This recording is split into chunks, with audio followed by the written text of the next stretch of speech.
누군가를 위해 일한다는 것. 기시미 이치로.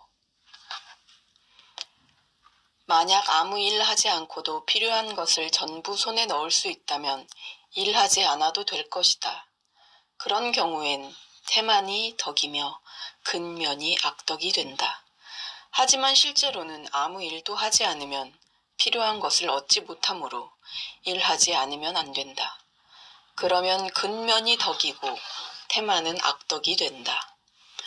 분명한 것은 일하지 않으면 필요한 것을 얻을 수 없고 그러면 살아갈 수도 없다. 일하느냐 일하지 않느냐 하는 선택지는 처음부터 없는 것이다. 살기 위해서는 일하지 않으면 안 된다.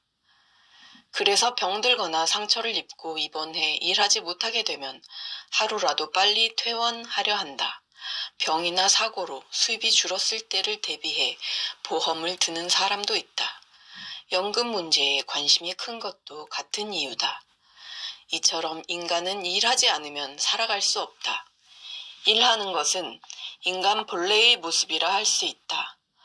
공부하는 이유도 나중에 사회에 나가 일하기 위해서다. 따라서 학교를 졸업한 후 일하지 않는 선택지는 없다. 일하느냐 일하지 않느냐는 선택지가 처음부터 없다는 말은 사실상 선택지가 없다는 뜻이다. 누구나 일한다는 것이 전제된다. 인간이 누군가를 위해 일할 때 그것은 그 누군가를 사랑한다는 뜻이다. 반대로 누군가를 사랑할 때 그 사람은 그 누군가를 위해서 일한다. 오스트리아의 시인 마이너 라이너 릴케는 마리아 라이너 릴케는 자작시를 보낸 젊은 시인 프란츠 카프스에게 비평을 전혀 구하지 말라고 당부한 뒤 회신 편지에 자네에게 가장 중요한 밤 시간에 자기 자신에게 나는 쓰지 않고는 견딜 수 없는가 물어보라고 썼다. 시를 쓰는 이상 자신의 시가 훌륭한지 마음쓰게 마련이다. 시를 잡지에 투고하고는 타인의 시와 비교한다. 편집자에게 시를 거절당하면 불안해한다.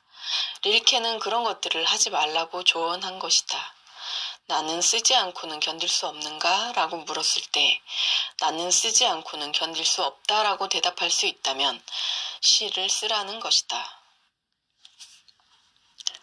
칭찬은 능력이 있는 사람이 능력 없는 사람에게 위에서 내리는 평가의 말이다. 즉 어른이 아이가 울지 않고 용감하게 고통을 견디는 모습을 보고 칭찬하는 이유는 아이가 체열의 고통을 참을 수 없다고 생각하기 때문이다. 칭찬은 어른이 자기보다 아래로 보는 아이에게 하는 것이다. 작가 스지 구니오는 스스로에게 끊임없이 쓴다는 과제를 부과했다. 그는 1957년 10월부터 1961년 2월까지 파리에 머물렀다. 스지의 파리 수기에는 파리에 도착하기 전 한 달여에 걸친 항해에 관해 상세히 기록되어 있다. 스스로에게 끊임없이 쓴다는 과제를 부과한 것이 언제부터였는지 정확히 기억나지는 않는다. 어쨌든 피아니스트가 끊임없이 피아노를 치듯이 나는 끊임없이 쓰지 않으면 안 된다. 과거에 나는 그렇게 생각했고 그것을 실천했다. 스지는 메모광으로 한시도 글을 쓰지 않으면 살 수 없는 사람이었다고 그의 아내 스지 사오코는 스지 구니오를 위하여에서 밝혔다. 발표할 기회가 있든 없든 피아니스트나 기타리스트가 매일 연습하듯이 작가도 평소에 쓰는 훈련을 해야 한다. 하지만 끊임없이 썼던 스지는 음악가가 연습을 위해 악기를 연주하듯이 글 쓰는 훈련을 계속했다기보다 릴케의 말처럼 쓰지 않으면 견딜 수 없었기 때문에 글을 쓰고 기쁨을 느꼈을 것이다. 그런 기쁨 없이 글을 계속 쓰기란 어려울 것이다. 어머니의 병상을 지키는 동안 나는 그때까지 왠지 막연히 보내리라 예상했던 인생의 궤도에서 크게 벗어났음을 깨달았다고 앞에서 말했다. 그때까지는 아무런 망설임도 없이 연습이나 강독 준비를 하기 위해 아침부터 저녁까지 매일 그리스어 사전을 찾는 생활을 했다. 하지만 그 후로는 다른 일에도 관심을 갖게 되었다. 취직하고 나서는 공부할 시간이 마땅치 않아 쉬는 날이면 번역을 했는데 그것이 상사의 노여움을 사기도 했다. 해야 할 일이 산적해 있던 터라 당당히 시간이 없다고 생각했던 나는 시간이 없다가 입버릇이 되었다. 하지만 시간이 있든 없든 조금씩이라도 일을 진행시키고 있을 때는 시간이 없다는 생각이 들지 않을 것이다.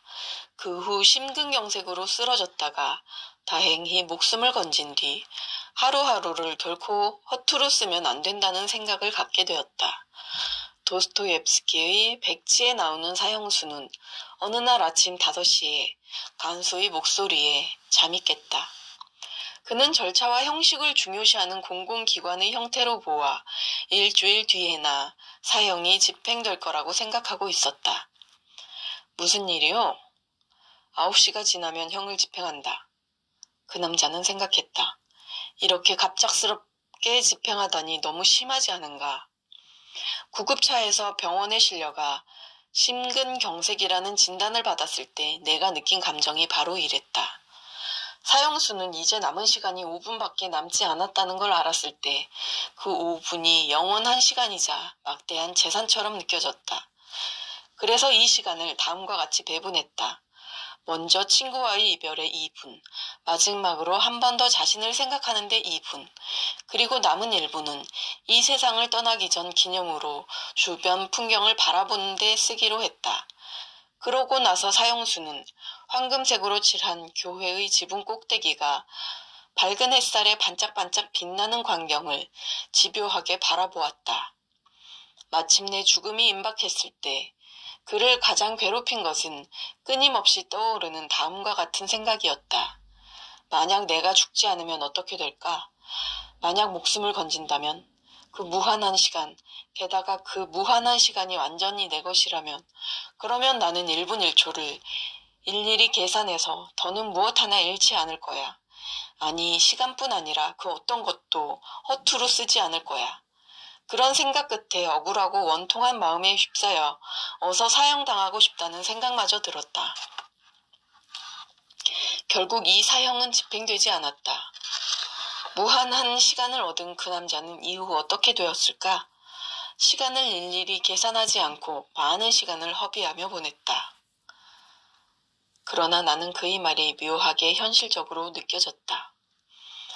스위스 정신과 의사인 엘리자베트 키블러로스는 죽음의 심연에서 탈출해 관해기에 들어간 환자는 남은 시간이 얼마 없을 때 그 순간을 더 행복하게 느낀다고 보고했다.